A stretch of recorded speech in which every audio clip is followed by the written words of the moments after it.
Laubheim, southwest Germany. November the 10th, 1938.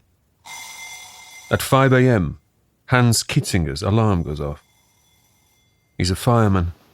He's on the early shift. He dresses, grabs a slice of black bread, wolfs a mouthful of coffee, and, in the cold and dark, hops on his bicycle. Even in the early hours, creaking across the cobbles, Hans can sense something is not right. The town should be asleep, but there's a commotion up ahead. Outside the fire station, a crowd is gathered, noisy, excitable, and in some cases quite drunk. There are men linking arms, blocking the doors. Hans spots a colleague. He has a bruised face. There's a trickle of blood. What the hell is going on? He was assaulted, says his workmate, for trying to respond to an incident across town. Where? The synagogue. Hans pleads with the mob to stand aside. Eventually the picketers relent. The crew man the engine. Slowly they edge it out. As they drive east, there's a glow in the sky. Soon they can see the flames. Sure enough, the synagogue is engulfed. But they're to be thwarted again. It's been cordoned off, this time by club-wielding brown shirts. They stand there, hands on hips, enjoying the show. There are cans of petrol lying around. The one in charge orders the fire engine to stop. It must wait there until the building has been burnt to the ground. The fire crew eye each other. It's against their nature not to intervene. But they can't voice an opinion openly. Not here. Eventually, with dawn breaking, they're allowed to pass. But only because a senior Nazi Party member lives nearby. The flames are getting too close to his house. Hoses are engaged, but it's too little too late. When they've finished, the grand old temple is beyond salvation. Just a smouldering ruin. The SA have rounded up some local Jews, men of varying ages. They've been dragged into the street in their nightshirts, made to kneel with their hands above their heads, forced to watch. An old man struggles to get down. He's wrestled to the ground. The brown shirts strut about, laughing, admiring their handiwork. Before they torched the building, they'd carried out all the religious artifacts, all the old texts, put them in a pile, and burnt them too.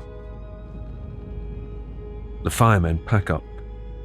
Hans wonders if these godless thugs will be coming for their churches next. Where will it all end?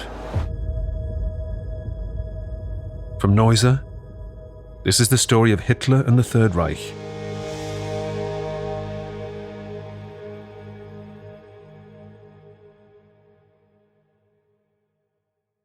By late 1937, relations between Germany and the West have deteriorated. The Berlin Olympics is in the past. Hitler is up to his old tricks. The anti-Jewish Nuremberg laws have caused outrage abroad. In the Rhineland, the armed forces of the Third Reich have advanced to the border with France and the Low Countries. Not a shot has been fired in opposition. Germany is fast becoming a militarized state, one in search of a conflict. The Wehrmacht is over 500,000 strong. Conscription has been introduced. Hundreds of tanks, planes, battleships, and U-boats are being manufactured. Hitler's long-term goal, as told in Mein Kampf, is expansion in the east, the acquisition of Lebensraum, living space, land and resources for his people, his Volk. But to avoid a war on two fronts, he knows he'll need to neutralize Britain and France, ideally through their acquiescence. Failing that, he will clobber the French with a lightning war, a blitzkrieg. John Curatola is a military historian and a former US Marine Corps officer. Hitler has to get France out of the way, because if it goes into Russia, he's got this monkey on his back, I use that term, of France and to a certain extent Great Britain. Germany lives in a bad neighborhood. She's got clowns to the left of her, jokers to the right, and she's stuck in the middle, to steal a quote from Steeler's Wheel. And so she has to deal with this geographic quagmire that she is stuck in. So she's got to neutralize France and then push to the east to get the Lebensraum and to get rid of to use their term, the Untermensch, the lesser peoples that are there. And so this taking of France makes a lot of sense. Not all are enthusiastic. Field Marshal Werner von Blomberg, Minister for War, is lukewarm. The army's commander-in-chief, Major General Werner von Fritsch, reminds the Führer that French military capability still exceeds that of Nazi Germany. And as for Britain, at sea, the Royal Navy reigns supreme, points out Admiral Ryder. But Hitler will brook no dissent. A general should behave, he says, like a butcher's dog who has to be held fast by the collar because it threatens to attack anyone in sight. The German military machine must be at full strength by 1941. In London, the quaint notion persists that Nazi Germany can be persuaded to behave like a responsible neighbour. And the optimism comes in the shape of the new Prime Minister. The Conservative MP for Birmingham Edgbaston, Neville Chamberlain, has succeeded Stanley Baldwin. Baldwin resigned in the wake of the abdication crisis, when Edward VIII relinquished the throne. Chamberlain had been a critic of Mrs. Simpson, Edward's still married mistress, an unscrupulous woman, as he called her. The affair, and privately their pro-Nazi sympathies, had made the new king's position untenable. Chamberlain is 69 years old, with the demeanour of a put-upon headmaster, but he's no fool. As Chancellor of the Exchequer, he had quietly increased the budget of the Royal Air Force, believing it to be key to his island's survival. But his approach does remain one of accommodation. Alongside rearmament, he wants better relations with Germany and Italy. Hitler likes this new mood music. Anthony Eden, Foreign Secretary, had proved less forgiving. Perhaps there can be conciliation after all. It is Hermann Goering who spots the opening. Eden's new advisor, Lord Halifax, is an old diplomatic pro. He's also a keen huntsman, master of the Middleton hounds. The Germans have dubbed him Lord Tally-Ho-Fax. What better way for a couple of chaps to bond than over a spot of shooting? Goering invites Halifax to his Prussian estate, Carinhall. Halifax has had a distinguished career. He was, for 5 years, Viceroy of India, known as the man who imprisoned Mahatma Gandhi. At 6'5", with an assertive voice, he's an imposing presence, making light of his missing left hand. As an unelected noble, he's a bit of a loose cannon, but, with Eden's blessing, Halifax accepts Goering's invitation. He packs his shotgun. As they blast wild boar out of the undergrowth, Halifax reports that Goering is quite the charmer, a fluent English speaker, a bon viveur, a man bursting with good humour and saucy anecdotes. When Joseph Goebbels shows up, Halifax professes to be taken with him too. Unfortunately, Halifax evidently knows little about Germany and even less about the Nazis. As they arrive at the Berghof, a man in a brown jacket opens the door. Halifax is blissfully unaware that this is one Adolf Hitler and brushes him off as a flunky. As he gets shown around Hitler's mountain retreat, the lanky lord puts his oversized foot in it again. Eden has cautioned him to stay off the politics, but he just can't stop opining about Hitler's worldview. Hitler, who's been trying to keep a lid on things, flies off in a rage. His minders lead their Führer away to be placated with a cup of hot chocolate and whipped cream. Despite the standoff, Halifax relays back that Hitler is a man to do business with. Very sincere, he writes. The Foreign Office pens a paper. It's submitted to Chamberlain on New Year's Day 1938, the next steps towards a general settlement with Germany. The policy will become known by a different term, one which will forever damn Chamberlain: appeasement.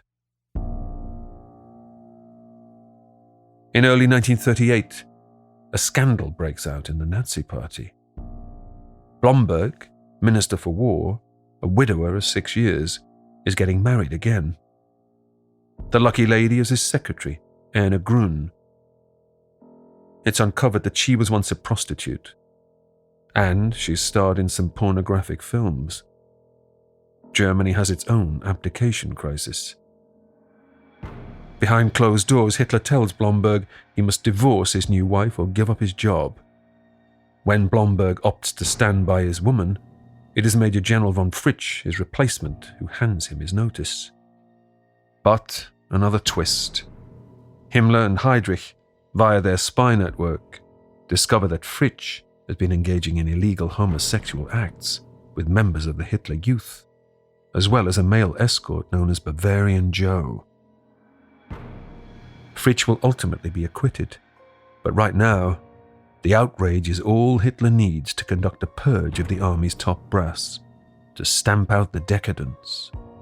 16 generals are dismissed, 44 are transferred. The War Ministry and Army Command are merged. The combined armed forces will come under a new authority, the Oberkommando of the Wehrmacht, or OKW. Hitler reveals the incoming Supreme Commander to be the only man talented enough for the job: himself. 2 spotless Prussian generals will do the day-to-day running: Wilhelm Keitel and Walter von Brauchitsch. With Hitler at the helm, he can hasten the next phase of his master plan, and that concerns the country immediately to the south, Austria. Hitler all along has been driven by a desire to unite the Germans of Europe into a single entity, a greater Germany. There are currently 10 million Germans living within other jurisdictions. Most significantly, there is the state of Austria. As laid out in the opening lines of Mein Kampf, Hitler's avowed intention has been to envelop Austria into the loving embrace of the Third Reich. This he will do via a union, an Anschluss. It's not a new idea, but never has the time been more ripe. Professor Thomas Weber. Here we have to, of course, bear in mind that Hitler is an Austrian, but he always saw himself as an Austrian German. We often hear about how Hitler wasn't even German and so on, but that is, of course, not how he or most other people in German-speaking lands thought about these matters at that time. They really thought that Austria was a part of Germany, or at least could be a part of Germany. And so the moment Hitler thought he could bring his own homeland into the fold of a greater Germany, he went for it. And this was, of course, also a moment of potential crisis, because he had to see how world opinion and, more importantly, how world leaders would respond to this. Just like Germany, since the end of the war, Austria has been beset by economic collapse and civil strife, and it's no longer the sprawling multicultural empire of old. With a population of just 6.5 million, the new Austrian Republic is just a tenth of its former imperial might. It is, however, now identifiably ethno-German. Tensions have been running high in Vienna. There is a split between the ruling nationalists, who are pro-independence, and those, chiefly the Austrian Nazi Party, who advocate Anschluss. The nationalists are no delicate flowers, by the way. They're fascists, just a Mussolini tribute act rather than a Hitler one. Austrian Nazis, by comparison, seem even more fanatical than the German ones, if such a thing is possible. In 1934, they had assassinated the Chancellor, Engelbert Dollfuss. The nationalist government has since kicked all Nazis out of high office. This is a problem for Hitler.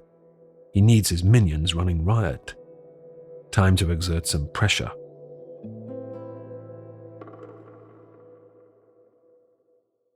Titanic Ship of Dreams, the new podcast from the award-winning Noiser Network. Join me, Paul McGann, as we explore life and death on Titanic. I'll delve into my own family story following my great-uncle Jimmy as he tries to escape the engine room. We'll hear the harrowing tales of the victims and the testimonies of the lucky survivors. I saw that ship sink, and I saw that ship break in half. Titanic Ship of Dreams. Listen wherever you get your podcasts. On February the 12th, 1938, the new Austrian Chancellor, Kurt Schuschnigg, arrives at the Berghof. He finds Hitler's pad packed with army top brass. Far from a meeting of equals, Schuschnigg is given a dressing down. The two countries fought side by side in the last war, blasts Hitler. Austria's independent line, its treachery. Schuschnigg repeats that Austria and Germany are separate states, but there's no reason they shouldn't all get along.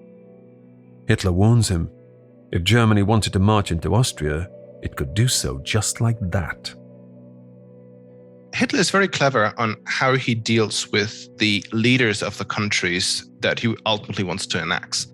So he invites them typically to his Alpine retreat. He seemingly initially treats them politely, but then once they're there, he's presenting them with his territorial demands, and he's kind of creating a world that is upside down. For instance, the Austrian Chancellor, who is extremely right-wing just as he is, but who has no intention of becoming part of a greater Germany, and who obviously has political legitimacy, Hitler is turning things upside down, and he's basically saying, what you're doing here is not in the Austrian national interest. So you have to do what I'm asking you to do, or I will invade your country. Schuschnigg protests that he has international law, the international community on his side. Hitler scoffs. They won't lift a finger. But he is a reasonable man, he says. If Schuschnigg can make certain concessions, scratch Germany's back, there need be no trouble. All he requests is that all imprisoned Austrian Nazis be released, those dismissed from office be reinstated, and that Austria follow Germany's lead in foreign affairs. Unbeknown to Schuschnigg, the clock is already ticking. Should things not go Hitler's way, he plans to move into Austria in the spring. Schuschnigg wrings his hands and shuffles nervously. He's a chain smoker. Since his arrival in Hitler's strict non-smoking home, he's been craving a cigarette. He's led away into a small room where he's assured he will be permitted to puff away to his heart's content, as long as he signs the document that has been laid out before him, conceding to Germany's demands. Oh, something else. He must appoint Arthur Seyss-Inquart, a fanatical Austrian Nazi, as his Minister of the Interior. All state security and policing must be in his hands. Despite his jitters, Schuschnigg declines. He must consult with his president. You will either sign it as it stands, or else our meeting has been useless, screeches Hitler. In which case I shall decide during the night what shall be done next. He yells for General Keitel, who bounds into the room. The two men stand over Schuschnigg. He has 3 days to change his mind. An ultimatum.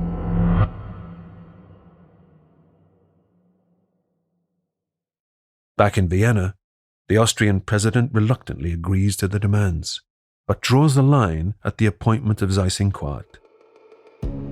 Soon, Austrian Nazis are marauding through Vienna's streets. They have a new war cry: Ein Volk, ein Reich, ein Führer. The country descends into violence. In Berlin, Hitler makes a speech to the Reichstag. The only way to save poor Austria from itself is for the Germans to march in. Schuschnigg calls for a plebiscite to determine Austria's status. Let the people decide. The vote will take place on Sunday, March the 13th. Hitler considers this compromise a violation of their agreement. The response of the West to Hitler's saber-rattling is typically lame. The French and British governments suggest a joint letter of protest. Eden resigns as Foreign Secretary, unconvinced by Chamberlain's softly approach. The French press dubbed the Prime Minister Mr. I Love Berlin, Monsieur J'aime Berlin. The loudest objection actually comes from Rome. Mussolini is apoplectic. His Axis pact with Germany, ink still wet, had guaranteed Austrian sovereignty. Chamberlain, meanwhile, persuades his ambassador to Germany, Neville Henderson, to have a cosy chinwag with Herr Hitler. In the Chancellery, Henderson assures Hitler that His Majesty's government will do all it can to accommodate Germany's needs. They can make further concessions on armaments if he likes. But Hitler sinks back in his armchair. Why, as he puts it, do the British insist on interfering in German family matters? Mussolini, meanwhile, is bought off. After World War I, Italy had annexed a piece of Austrian territory, German-speaking South Tyrol. He can keep it. Professor Helen Roche. Although Italy didn't lose World War I as Germany did, there was this prevalent sense, almost as strong as, say, Germany's revulsion for the Treaty of Versailles. There was this idea that it was a mutilated victory, Vittoria mutilata, where basically the French and the English, the people who might seem to be Italy's natural allies, basically went back on the promises they'd made about the colonial dominion that they would grant them from Germany and Austria-Hungary's previous territories. They'd been promised, all of Dalmatia and certain bits of Africa and so on. And then that didn't happen. And this was perceived as just such an injustice that it meant there was this really virulent rhetoric against them as kind of plutocratic, corrupt, lying. It's almost pushing them towards Nazi Germany. With Italy happy to stay out of it, Hitler's generals prepare for Operation Otto. On March the 11th, it goes into play. At 5:30 that morning, Schuschnigg's bedside phone rings. His police chief warns him that the border has been closed. There's a high incidence of German military activity. As he rushes to his chancellery, there come more German demands, including for his own resignation and Seyss-Inquart's appointment as chancellor. Schuschnigg has lost all authority. That evening, he throws in the towel. He signs off his radio address with "God Save Austria." Seyss-Inquart will be installed. Hitler has already pre-written the telegram that Seyss-Inquart must now send on behalf of his new administration. To prevent bloodshed, it requests the German government dispatch troops as soon as possible. The invasion, as ever, takes place on a Saturday. But there is barely a shot fired in defense. It is the Rhineland all over again. By sunup on the 12th, German soldiers are streaming across the border crossings, greeted by ecstatic crowds, strewing flowers and waving swastikas. Hitler follows not far behind. For a native-born Austrian, it's an emotional moment. He stops for a while at his birthplace, Braunau. Later, when he passes through Linz, where he spent his formative years, tears roll down his cheeks. There he signs the law concerning the union of Austria with the German Reich. In London, an emergency cabinet session is called. But on a weekend, and a good golfing one, it seems an inconvenience. Hitler's cavalcade rolls onto Vienna. 200,000 turn out to see him in the huge Heldenplatz.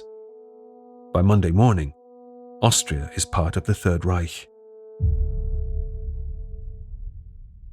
But Hitler, don't forget, is a Democrat. He may have installed a puppet regime, then invaded, but he's going to put it all to a vote, just as Schuschnigg had intended. The ballot paper stretches credulity. It features a giant tick box for Ja and a minuscule one for Nein. The Anschluss is approved by 99.7%.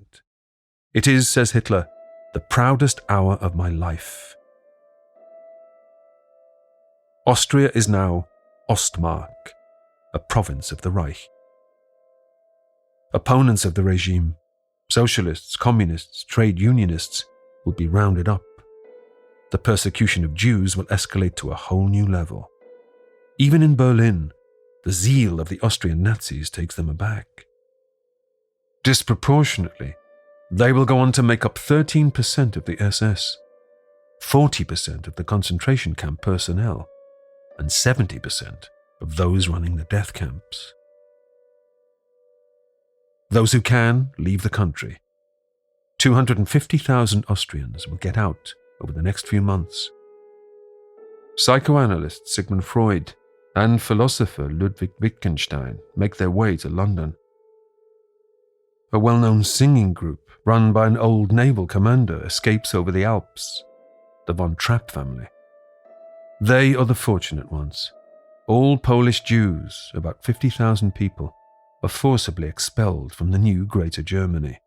But Poland doesn't want them either. Many perish in the Red Cross camps that spring up along the border.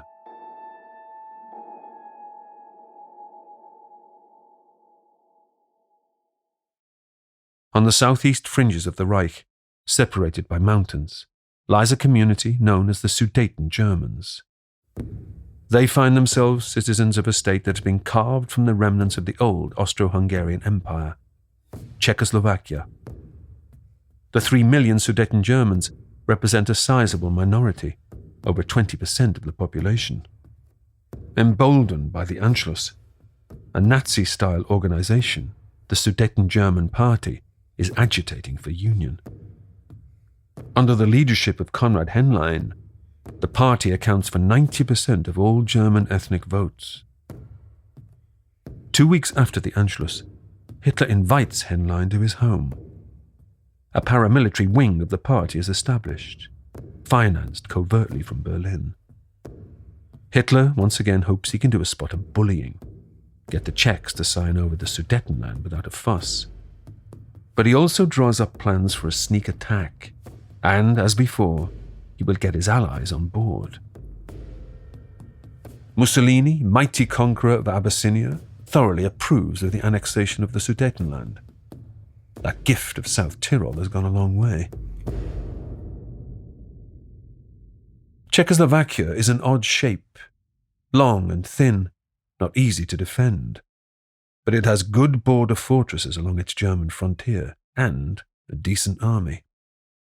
There's also a defensive pact with France going back to 1924. Britain too will be obliged to back them up. Possibly also the Soviet Union. Surely, Hitler wouldn't stage a land grab here, would he? It's really the crisis of Czechoslovakia that should have been the turning point. This is the moment when international responses to Hitler should have changed. Even if they had said to Hitler, you can have Sudetenland, but the moment you go beyond that, we will move against you militarily. You could think of a mid-20th century that would have turned out very, very differently, but that's just not happening. And from that moment onwards, Hitler really realizes that he can do pretty much whatever he wants. In late May, Hitler's troops start mobilizing again. The Czechs, under President Beneš, respond in kind. Not all are as gung-ho. Goering reminds his Führer that Germany is not at full strength yet, but Hitler gathers his generals all the same.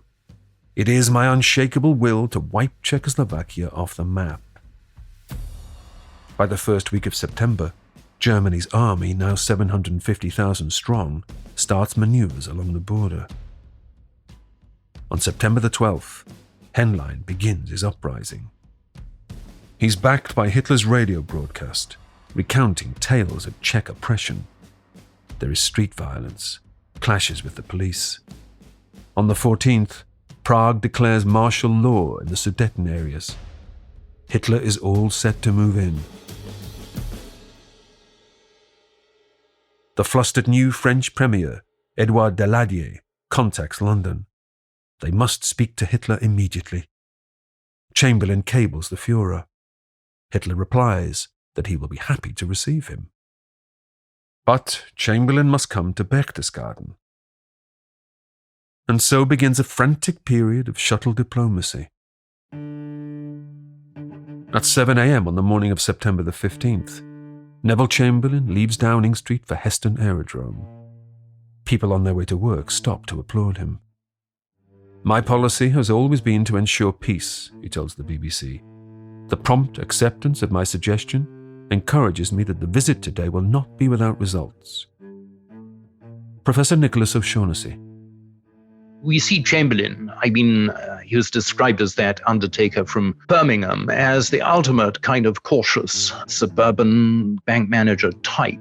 He was nothing of the kind. He was actually not at all the parody he's been represented as. And no one had done this before. Nobody you see in history had used shuttle diplomacy. He invented it. Chamberlain had never even flown before. So it was a new kind of idea and a rather interesting one. But what it did do was, in symbolic terms, donate the power to Hitler. In other words, they weren't meeting on neutral territory. They weren't meeting in Geneva. Chamberlain was going to him. He was sort of begging for peace on bended knee. Hitler really saw in Chamberlain a version of the people, the conservatives, he'd beguiled and deluded and ultimately defeated and even killed in the old days in Germany.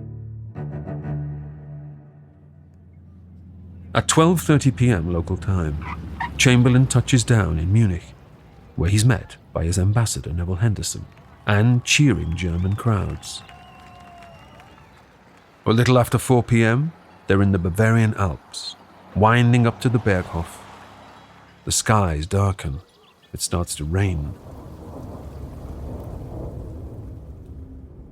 Hitler will act the polite host, serving tea, but he does not even bother to descend the Berghof steps. He waits at the top for the aging British Premier to climb towards him. When the pair retire to an upstairs study for a 3-hour private chat, Hitler's interpreter does not provide the Prime Minister with any notes. Chamberlain must recount it all from memory. Hitler, as usual, acts the wounded party. The villain of the piece is Czech President Beneš, he says. He's the one brutalizing innocent Germans. That said, he assures that he has absolutely no intention of going to war. "Then why," ventures Chamberlain, "did you bother to invite me here?" They agree to meet again. 7 days later, the shuttle diplomacy continues, this time at Bad Godesberg on the Rhine, a favorite Führer holiday spot. Here, Chamberlain is upbeat. He has met with French leader Daladier, he tells Hitler. The French have persuaded the Czechs to make some territorial concessions. But the Führer does his usual shifting of the goalposts. There's been a change of plan. He's going to occupy the Sudetenland forthwith to save the people from further brutalization. An evacuation of non-Germans from the Sudetenland must begin on the 26th, barks Hitler. The territory will be ceded to Germany by 2 p.m. on the 28th. Impossible deadlines, even if the Czechs were willing. Hitler has put a gun to their head. He quotes an old proverb, "An end, even with terror, is better than terror without end." It is at this moment that Chamberlain reaches his moment of clarity. Adolf Hitler is insane.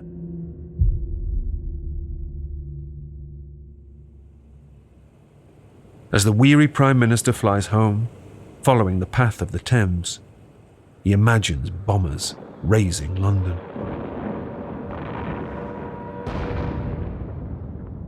He simply cannot let another war happen. And it was not just the thought of a resurrection of the Western Front. The other problem was technological. Baldwin had said the bomber will always get through. And the scientists had determined what they thought was true, that millions of people would go clinically mad after 6 months of aerial bombing. The reckoning was that actually it wasn't survivable psychologically, mentally. And so this is why you have appeasement. Appeasement is not something which is a bizarre fetish or strange kink of the human mind. It's a purely rational thing based on the data they had, based on their recent history, based on observation. It was not just visceral, emotional, I hate war, I'm a pacifist. It was a highly rational, logical position to take. A skeptic, Duff Cooper, Lord of the Admiralty, urges for immediate British mobilisation. In Hyde Park, air raid shelters are hacked out. On Whitehall, sandbags are piled around government buildings. The countdown has begun. At 8 p.m. on September the 27th, Chamberlain makes a desperate radio broadcast. How horrible, how fantastic, how incredible it is that we should be digging trenches and trying on gas masks here because of a quarrel in a faraway country between people of whom we know nothing. In Berlin, the French ambassador warns that Hitler will be lighting the blue touch paper to another war. Chamberlain has one last throw of the dice. If Hitler won't see reason, then maybe Mussolini can bend his ear. On the 28th, at 10 a.m., 4 hours before the deadline, Chamberlain puts a call through to Rome. To his great relief, 60 minutes later, Il Duce's people get back.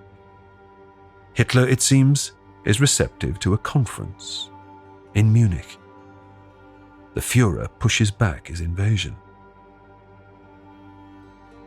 The next morning, the 29th, Chamberlain prepares to board his plane. Alongside him is Hermann Goering's shooting pal, Lord Halifax, now Foreign Secretary. It starts to rain. There's a chill in the air. The mood is somber. In his old-fashioned winged collar and Homburg hat, Chamberlain turns to reporters. When I was a little boy, I used to repeat, if at first you don't succeed, try again. So this was now really seen as a moment of crisis in other countries, because now it was becoming clear this was no longer about undoing Versailles. Something else was going on here. This was really aggression against foreign countries and against non-German populations. People like Chamberlain still think this is ultimately maybe just a slightly more extreme version of undoing the Versailles system, of creating a national security for Germany. Because of course, what Hitler would tell someone like Chamberlain is not, my ultimate goal is to dominate the entire Eurasian landmass. In Munich, amid all the uniforms, Chamberlain and Daladier in their pinstripes seem out of place. Chamberlain is in his tailed morning suit. His sidearm is an umbrella. By contrast, in strides Mussolini, chest puffed out and awash with medals. And then, of course, costumed as a brown shirt, comes Adolf Hitler. The men and their entourages mill around a buffet table. It's all very awkward. Translators and adjutants wander in and out. The photographer suggests the four leaders go and stand by the fireplace. At 12:45 p.m., they're ushered into a conference room. It's Mussolini, in his self-appointed role as master of ceremonies, who takes control. He speaks slow English, some French, a smidgen of German, and not a great deal of sense in any of them.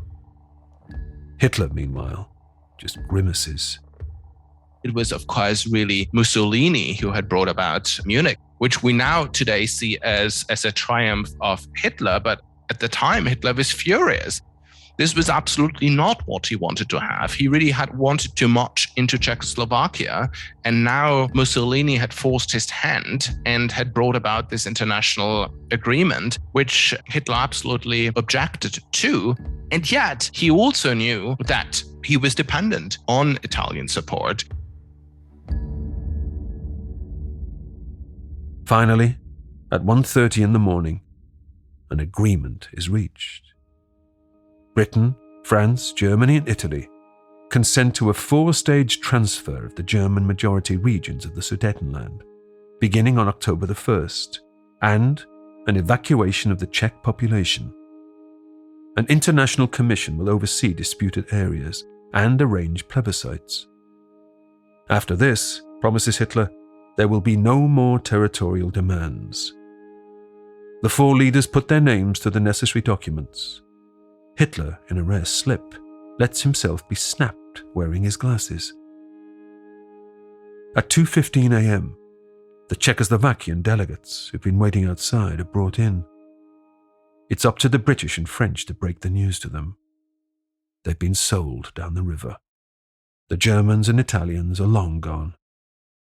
If ever that silly old man comes interfering here again with his umbrella, growls Hitler, I'll kick him downstairs and jump on his stomach in front of the photographers. In the morning, Chamberlain goes to Hitler's Munich apartment for breakfast. Ecstatic crowds throng the route. Over Viennese pastries, Chamberlain asks Hitler for a favour. He needs something material, something to show for his efforts. Could Herr Hitler possibly sign something? A letter of intent, a pledge that their two countries will never again go to war? No problem, says the Führer. Barely bothering to read it, he scrawls his name. At 5:38 p.m., Chamberlain's plane touches down at Heston. The waiting crowd bids him hip hip hooray. Before the newsreel cameras, the beaming Prime Minister shakes hands and waves his precious letter. Pathé News is equally ecstatic. Our words and thanks are exhausted for a man who has averted another Armageddon. Not all are behind him. Labour spokesman Hugh Dalton suggests it was a page ripped out of Mein Kampf. There's a protest in Trafalgar Square. Chamberlain is spirited away to Buckingham Palace and paraded on a balcony. He will later appear outside 10 Downing Street, telling reporters that the success of Munich guarantees peace for our time. If we want to understand the major actors who were part of Munich, we really have got to look through the perspective of 1938 and not of 1945, through the legacy of the First World War, of this war that had resulted in the death of so many people, including often the sons or brothers of the statesmen who were now meeting in Munich, many of whom were veterans themselves. And it's perfectly understandable that they were really trying to find ways of creating a peace order that would actually prevent a new major war. When we now see these images of Chamberlain touching down again in England on his return from Munich, saying that he was bringing peace for our time, we kind of almost burst out laughing. But again, we should really try to use more empathy towards Chamberlain in order to understand what was really happening in 1938. On Monday, October the 3rd, in Parliament, a motion approving the Munich Agreement is passed. But the mood has dampened. Over the weekend, German troops started marching in, and they were treated as heroes. Referenda be damned. The annexation of the Sudetenland is now well underway. Hungary and Poland, amongst others, have also been waiting to pick at the Czechoslovakian carcass. Within a month, they too will be grabbing their spoils. Czechoslovakia loses 11,000 square miles of territory. Germany seizes 2/3 of its coal resources, 70% of its iron and coal deposits, not to mention the country's key industrial properties. And Hitler has his eye on the rest too. He summons General Keitel and draws up a plan: the liquidation of the remainder of Czechoslovakia. The Anschluss, Munich, the Sudeten annexation, this has all occurred within just 7 months of the year 1938. It's a year which people can't digest. So much has happened, you see. Suddenly you have this speeding up of time. You have historical evolutions which would have occurred normally over decades, suddenly condensed into a single year. And no one can really react because people are stunned, they're stupefied. They're bamboozled by it. They are rendered dumbstruck by all this action, all this dynamism, which suddenly has achieved a German empire in the middle of Europe. In London, Duff Cooper resigns his position.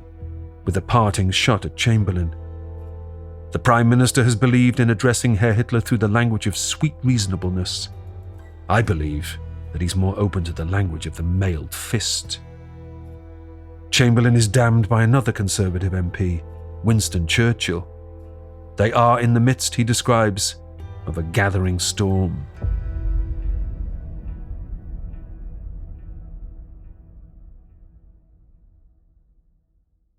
Paris, the morning of the 7th of November, 1938.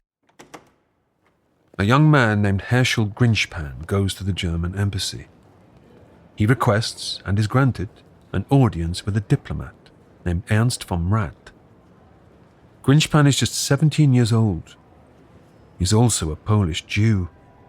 His family have been kicked out of Germany, and he's carrying a revolver. He shoots Rath 5 times in the stomach. He doesn't attempt an escape. It seems, of course, politically motivated, though there is also a suggestion it may have been a crime of passion. The pair were allegedly in a relationship, seen together at a gay cabaret club. Rath, ironically, was already under investigation by the Gestapo for his anti-Nazi leanings, but never let the facts get in the way of propaganda. The next day, the German government reacts by shutting down Jewish schools and cultural activities. The community's few remaining publications are banned. Heinrich Himmler makes it punishable by 20 years imprisonment for a Jew to be in possession of a weapon. On November the 9th, when Rath dies of his wounds, the gloves come off. At the behest of Hitler and Goebbels, a full-scale national assault on Jews and their property is orchestrated. Over the next 48 hours, officially, 7,500 stores have their windows smashed. 267 synagogues are razed, though the true figures are estimated to be significantly higher. Cemeteries are also desecrated. In this orgy of sacking, looting and burning, ordinary citizens, including children, are encouraged to join in. With over 1,300 dead, it's the end for Jews in the Third Reich. Himmler tells the SS they must be put down with an unexampled ruthlessness. Heydrich rounds up as many able-bodied males as he can and ships them off to the camps. Dr. Chris Dillon. Perhaps the biggest watershed on the road to the Holocaust would be the mass imprisonment of male German Jews on Hitler's personal order in November 1938. Around 30,000 male Jews are locked up and transported into Himmler's camps. And the pogrom essentially goes on for months inside the camps. So we tend to think of a couple of nights in November 1938. But for tens of thousands of German Jews, it goes on for much longer than that. And pretty much every Jewish family in Nazi Germany is affected by the incarceration of a male relative. And there's hundreds of deaths. With the streets of German cities awash with broken glass, a name will be coined for this purge, one which diminishes its terror. Crystal Night. Kristallnacht. German Jews thought they were the real Germans. Hitler was not the real German. They had fought in the First World War. Many of them had died for Germany in the First World War. They thought that even though the situation was really unpleasant, that they could weather the storm. And it is in this context that we have got to understand Kristallnacht, that the Nazis thought that they really needed to terrorize the Jewish population into leaving Germany. And the calculation here is that through terror, you can get Jews out of Germany. When it's over, the Jewish community is presented with a bill of 1 billion Reichsmarks to clear up the mess. In 1989, when the Berlin Wall comes down, it too will fall on November the 9th. But so poisoned is this date, also the anniversary of Hitler's Munich Putsch, that the federal government will decline to make it a public holiday. From his exile in the Netherlands, Kaiser Wilhelm II declares that he is ashamed to be German. Across the Atlantic, President Roosevelt tells a news conference, I myself could scarcely believe that such things could occur in 20th century civilization. Conquest and persecution. In Hitler's Reich, this is the new normal.